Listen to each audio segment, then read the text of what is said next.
Sziasztok, üdvözlök mindenkit, Péter vagyok, és hát talán emlékeztek, hogy körülbelül pont egy éve lett bemutatva itt a csatornán a Keychronnak a K3-as billentyűzete, a K3V2, ami nekem annak idején nagyon tetszett. Nos, eltelt egy év, és a Keychron kiadta ennek a billentyűzetnek úgymond a ráncfelvarrat változatát, a K3 Pro-t. Nézzük meg, hogy mit tud ez a Pro, miben lett jobb a billentyűzet. Kezdjünk is hozzá.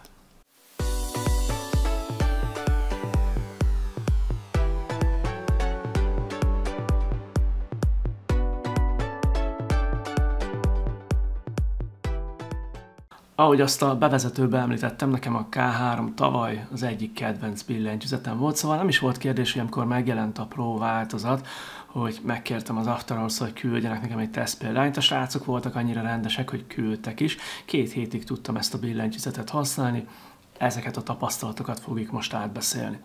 Aki nézett már a csatornámon Keychron billentyűzet bemutatót, az azt mondhatja, hogy a szokásos dolgok találhatóak meg ezúttal is a dobozban. Van itt keycap eltávolító és switch kiszedőszerszám, ahogy azt már megszoktuk, ezek az eszközök fémet is tartalmaznak, tehát minőségileg rendben vannak, illetve itt van a szokásosnak mondható jó minőségű szögborítású kábel is, pár Windowsos billentyűzetsapka, némi papír és használati utasítás, na meg maga a billentyűzet. A Pro változat méretre semmit sem változott, tehát továbbra is egy 75%-os TKL kiosztással van dolgunk. A célhardverünk továbbra is 306 mm hosszú, 116 mm széles, és a legmagasabb része 22 mm. Tehát még mindig tökéletes lesz arra, hogy hordozzuk magunkkal, egyedül a súlya lett 42 grammal több, így már 525 grammal mérlegel a Pro változat. A felvételek alapján jól látható, hogy ez a 22 mm-es maximális magasság bizony továbbra sem sok. A billentyűzet ezúttal már nem érhető el a Keychron által készített low profile optical switchekkel, hanem csak és kizárólag a Gateron által előrekent low profile mechanical switchekkel kapható. Abból is a red és a brown változat érhető el csak. Hozzám a brown switchekkel felszerelt változat látogatott el. Saját véleményem, hogy a sima K3-ban lévő Keychron által fejlesztett optical switchek nekem jobban tetszettek, valahogy jobb volt rajtuk gépelni, mint a Gateron által fejlesztett mechanikus switchek. Maga a K3 Pro cserélhető switches, de az előbb említett optical switcheket nem lehet beletenni. Eszközünkben ezúttal is egy 1550 mAh-órás aksi található, ami nem fog meglepetést okozni, hiszen a K3 is már vezeték nélkül volt használható, így a K3 Pro is. Maga a billentyűzet 33 órát bír ki alacsony fényerő mellett. A K3 Pro szintén Bluetooth 5.1-jel van felvértezve, szóval ő is ugyanúgy képes lesz majd 3 eszközhöz is csatlakozni, és nem okoz neki sem gondot a Macintosh, illetve a Windows használata, sőt az Androiddal is használható.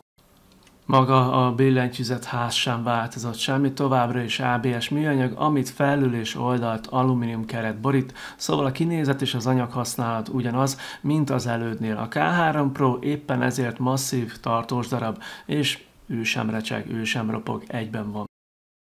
A billentyűzeten hátul középen kapott helyet az USB-C foglalat, ahová a vezetéket tudjuk majd bedugni. A polling rate ebben a módban 1000 Hz lesz. Hátul a billentyűzet szélén kapott helyet a Windows és Macintosh közötti váltógomb, illetve a vezetékes használat és a Bluetooth közötti kapcsoló. A billentyűzet alján ugyanazokat a lábakat találjuk meg, mint a K3V2 esetén, semmit sem változott. A lábakkal továbbra is 2 lépcsőben meg tudjuk emelni az eszközünket, így biztosítva neki magasabb dőlésszöget. Én továbbra sem látom értelmét, hogy ehhez a billentyűzethez mondjuk csuklótámaszt használjunk. A fények könnyen szabályozhatóak, hiszen a jobb felső sarokban lévő dedikált fényváltó gombbal bármikor tudjuk a fényjátékot cserélni. Itt is rendelkezésre 18 féle fénysó, amelyek az FN nyílgomb segítségével még tovább szabályozhatóak.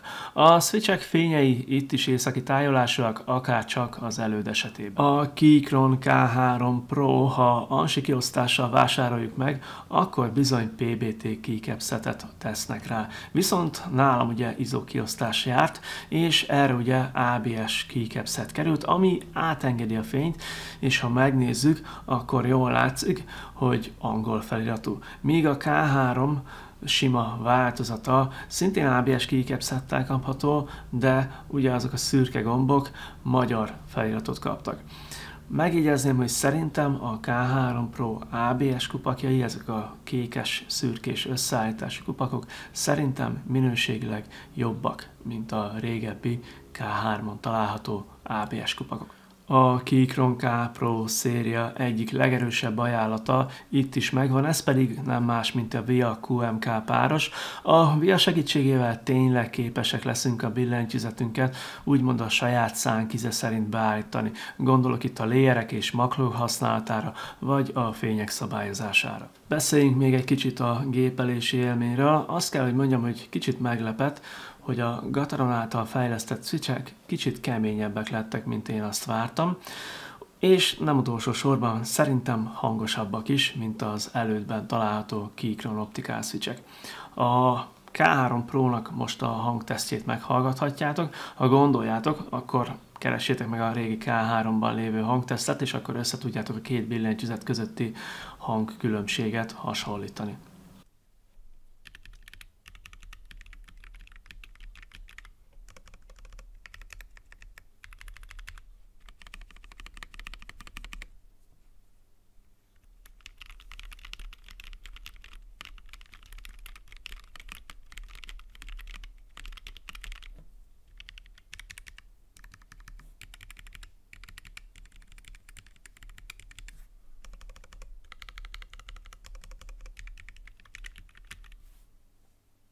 A K3 Pro-nál már szerencsére a switchek és a stabilizátorok szabványosan helyezkednek el, szóval már könnyebb lesz rájuk keycapsetet keresni, ha valaki lecserélni a gyári változatot. Ezt a K3 Pro-t ezúttal is az Afterwards bocsájtotta rendelkezésemre, nélkülük ez a videó nem készülhetett volna el. Nagyon szépen köszönöm a lehetőséget, hogy 2 hétig próbálhattam, gyakorolhattam ezzel a billentyűzettel, és igen, a videó leírásában ezúttal is ott van a promóciós kódom, amit ha használsz, akkor te is kedvezőbb áron meg tudod venni a K3 Pro-t. Most pedig összegezzünk, mert van mit. A K3 V2 egy nagyon jól sikerült billentyűzet volt, ezen tulajdonságok jelentős részét örökölte a K3 Pro is. Ugyanakkor azért van bőven különbség a két billentyűzet között, amit érdemes mérlegelni vásárlás előtt. A K3 V2 kapható magyar felirattal is, míg a Pro változat egyelőre csak angol felirattal érhető el.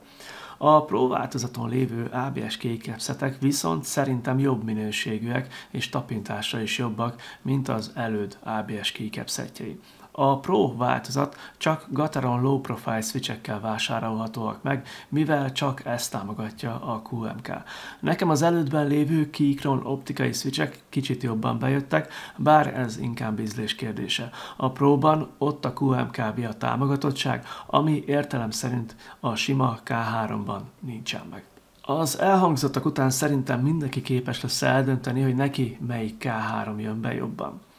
Lesz olyan, akinek egyértelműen a K3 Pro, ugyanakkor lesz olyan ember, akinek a billentyűzet programozhatóság kevésbé fontos, viszont a magyar felirat az sokkal fontosabb. Ő valószínűleg a K3 V2-t fogja választani. Jó lett volna, ha a K3 Pro ISO változata, legalább az angol feliratú, mondjuk PBT keycapsetet kapott volna, vagy a Pro változatban nagyobb aksi lenne. Szóval jó lett a K3 Pro, csak úgy érzem, hogy ezúttal talán egy kicsit nagyobbat is álmodhatott volna a Keychron. Köszönöm, hogy megnézted a K3 Pro-ról készült bemutató videómat, és szerintem nagyon aktuális a kérdés, hogy te el tudod a magyar feliratot engedni a billentyűzetek esetében. Neked van ANSI kiosztású billentyűzeted, vagy ragaszkodsz az ISO kiosztáshoz? Várom a véleményeket a komment szekcióba, találkozunk legközelebb is, sziasztok!